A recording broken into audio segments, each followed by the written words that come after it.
KKR team IPL 2026-এর জন্য সব বড় বড় প্লেয়ারকে কিন্তু ছেড়ে দিয়েছে।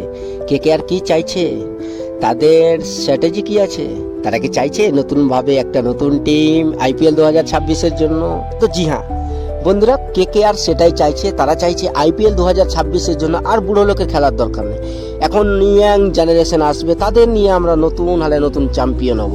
তো বন্ধুরা, কলকাতা ম্যানেজমেন্টের কাছে এখন অনেক পয়সা, অনেক 65 কোটি টাকারও বেশি।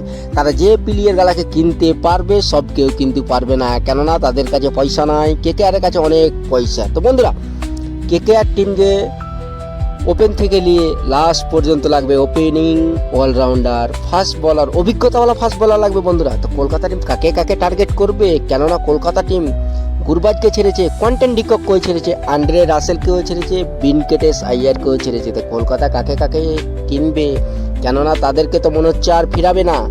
তো বন্ধুরা, কলকাতা টিম অনেক বড় পাস আছে। কলকাতা চাইবে ভালো ভালো প্লেয়ার কিনে 2026 আইপিএলটা চ্যাম্পিয়ন হবে। তো কলকাতা টিম কোন 10 জন প্লেয়ারকে টার্গেট করছে চলো আমরা চটপট করে দেখে নিই। তো বন্ধুরা, তোমরা যদি কলকাতা টিমকে ভালোবাসো তাইলে এই চ্যানেলটাকে সাবস্ক্রাইব করে একটা লাইক করো। এই ভিডিও লাইক টার্গেট মাত্র 200টি। ফেসবুক থেকে দেখলে ফলো, কমেন্ট, লাইক এবং শেয়ারটাও করে দিবে। তো বন্ধুরা, চলো আর দেরি না করে কলকাতার ম্যানেজমেন্ট কাকে কাকে টার্গেট করতে পারে ওই 10 জন প্লেয়ারকে আমরা চটপট করে দেখে নিই। তো চলো বন্ধুরা শুরু করি। তো বন্ধুরা, আইপিএল 2026-এর জন্য কোয়েন্টন ডিকককে কলকাতা টিম প্রথমে রিলিজ করেছে। কলকাতা তার রিপ্লেস কিন্তু খুঁজে রেখেছে ভাই। জি হ্যাঁ, কোয়েন্টন ডিকক আইপিএল 2025 সালে খেলেছে, খুব একটা ভালো প্রভাব ফেলতে পারেনি টিমের জন্য। তার কারণে তাকে বাইরে রাস্তা দেখা যায়। কেকেআর তার রিপ্লেস কাকে? জি হ্যাঁ বন্ধুরা, তারা কিন্তু খুঁজে রেখেছে। তো বন্ধুরা, কোয়েন্টন ডিককের রিপ্লেস হচ্ছে জশ ইংলিশ, অস্ট্রেলিয়ার সবচাইতে বিধ্বংসী ব্যাটসম্যান। তিনি ওপেনিং উইকেট কিপার ব্যাটসম্যান। ওপেনে এত যে রান করতে পারে, যে কোনো জায়গায় 1 থেকে নিয়ে 4 নম্বর পর্যন্ত ব্যাটিং করতে পারবে জশ ইংলিশ। জশ ইংলিশ একদম ভালো রিপ্লেস। তিনি ধীমাও খেলতে পারবে, ফাস্টও খেলতে পারবে, তিনি চাইলে দ্রুত রানও বানাতে পারবে। তো বন্ধুরা, কোয়েন্টন ডিককের রিপ্লেস কিন্তু পেয়ে গেছে কেকেআর টিম। এরপরে গুরবাজের রিপ্লেস কে? তো গুরবাজেরও রিপ্লেস খুঁজে রেখেছে বন্ধুরা। তো গুরবাজের রিপ্লেস কি হবে? গুরবাজের রিপ্লেস হবে কেকেআর এর পুরাতন player team shepherd. Team shepherd এর আগেও কেকেআর থেকে খেলেছে আইপিএল। তারা চাইবে ঘরের ছেলেকে ঘরে আবার ফিরাবো। তো বন্ধুরা, টিম শেফার্ড 2025 সালে কিন্তু দুর্দান্ত ফর্মে। তিনি ইন্টারন্যাশনালে যেখানে টি20 খেলছে ভালো ভালো রান বানাচ্ছে। টিম শেফার্ড 6 ওভারের মধ্যেই একদম টিমকে কোথা থেকে কোথায় নিয়ে পৌঁছে দেবে। উইকেট কিপার ব্যাটসম্যান গুরবাজের ভালো রিপ্লেস। এরপরেও কেকেআর থেমে নেই বন্ধুরা। এরপরেও কেকেআর তাদের ছেড়েও আরও রিপ্লেস খুঁজে রেখেছে। তো কাকে? নিউজিল্যান্ডের ওপেনিং ব্যাটসম্যান ফাইন এলেনকেও কেকেআর টিম টার্গেট করে রেখেছে, কেননা তিনি দূরত্ব রান বানাতে পারে পাওয়ার প্লেতে। 6 ওভার যদি কোনো রকম খেলে নাই পাওয়ার প্লেতে, তাইলে তো রান নয় পাহাড় বানাবে। তিনি একজন ভালো মানের ব্যাটার, তাতে কোনো সন্দেহ নেই। তিনি চাইলে ছক্কা আর 4 এমনিতে হাঁকাতে পারে। এরপরেও বন্ধুরা, ধীমা ব্যাটসম্যান খুঁজে রেখেছে কেকেআর। যদি কেউ তাড়াতাড়ি আউট হয়ে যায় পাওয়ার প্লেতে, তাইলে কাকে?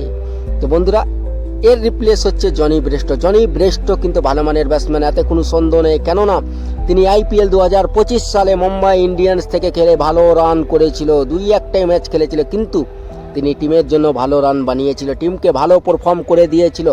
তো বন্ধুরা, এরপরেও আছে ইংল্যান্ডের opener Ben dacoit. Kolkata team চাইলে তাকেও কিনতে পারে। বেন ডাকাইট একজন ভালো মানের ওপেনার, তাতে কোনো সন্দেহ নেই। তিনি চাইলে তাকেও কিনতে পারে বেন ডাকাইট কিন্তু ছক্কা থেকে একটু 4 বেশি মারে। স্ট্রাইক রেট যদি একটুও কম থাকে, তাইলে কিন্তু তিনি ভালো রিপ্লেস, কেননা তিনি ধৈর্য ধরে খেলতে পারবে, টিমটাকে আগে নিয়ে যেতে পারবে। তো বন্ধুরা, এদের তো হয়ে গেল। এবার আছে আন্দ্রে রাসেলের রিপ্লেস কে করতে পারে? আন্দ্রে রাসেল যে ক্যারিবিয়ান প্লেয়ার, ওয়েস্ট ইন্ডিজের প্লেয়াররা ভাই লম্বা লম্বা ছক্কা মারে, তার রিপ্লেস কি কেউ আছে? তো বন্ধুরা, কেকেআর সেটাও খুঁজে রেখেছে। তো কাকে? তো বন্ধুরা, আন্দ্রে রাসেলের রিপ্লেস হচ্ছে কামরেন গ্রিনের জন্য 20 থেকে 30 কোটি টাকা দেওয়ার জন্য প্রস্তুত আছে কেকেআর। কামরেন গ্রিনকে 2026 আইপিএল এর জন্য কেকেআর টিমে চাই, কেকেআর ম্যানেজমেন্ট বলছে। তো বন্ধুরা, কামরেন গ্রিন কিন্তু ব্যাট দিয়ে ওপেন থেকে নিয়ে 7 নম্বর 8 নম্বর পর্যন্ত ব্যাট করতে পারবে। তিনি সব রকম শট খেলতে পারবে। ধীমা, খুব দূরত্ব রানও তুলতে পারবে, যদি উইকেট বেশি গিরে তাহলে স্লোও খেলতে পারবে। তিনি কিন্তু রাসেলের থেকে ভালো বলার।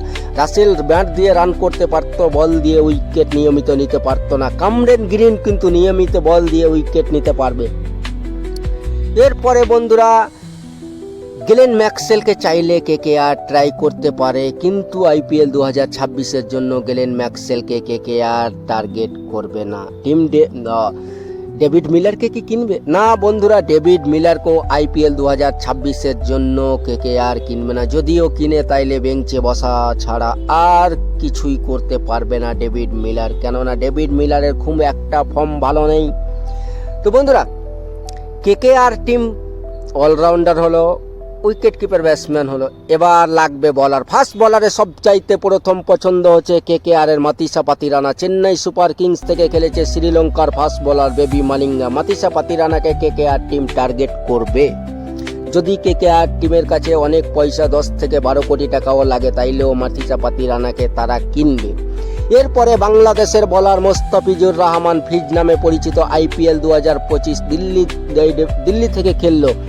চাইলে তাকেও টার্গেট করতে পারে, কেননা আইপিএল 2026-এর জন্য দিল্লি ক্যাপিটাল তাকে রিলিজ করে দিয়েছে মোস্তাফিজুর রহমানকে। কেকেআর চাইলে কিনতে পারবে, কেননা কলকাতার গ্রাউন্ডে, যদি কলকাতা নিজের হোম গ্রাউন্ডে যে ম্যাচগুলি খেলবে সেই ম্যাচগুলিতে 145 প্লাস গতি লাগবে, নাইলে কিন্তু ভাই বলাররা খুব দূরত্ব মার খাবে। ওই জন্য ভালো ফাস্ট বলার লাগবে এবং এক্সপিরিয়েন্সওয়ালা প্লেয়ার লাগবে। তো বন্ধুরা, এই হচ্ছে কলকাতার টার্গেট আইপিএল 2026-এর জন্য। যদি চাই তো আনন্দ হাসরাঙ্গাকে কিনতে পারে, স্পিনার বলার, নিয়মিত 4 ওভার তার স্পিল বলও করবে এবং ব্যাটও তিনি লাস্ট ফিনিশিংয়ে রানও করতে পারে। তো বন্ধুরা, এতটুকুই, সুস্থ থেকো।